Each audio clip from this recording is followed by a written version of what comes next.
Калима шахада, куәлік сөзі. Соны қалай айтамыз қатесіз? Қараңыздар. Әшхәду, әшхәду, әллә, әллә,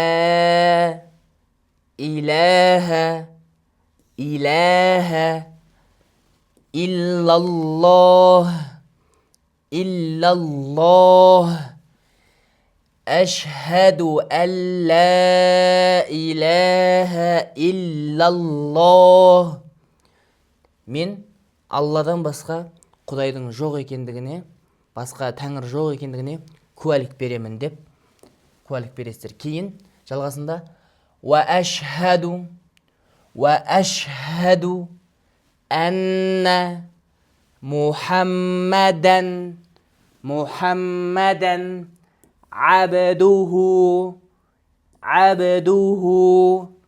ва расулух.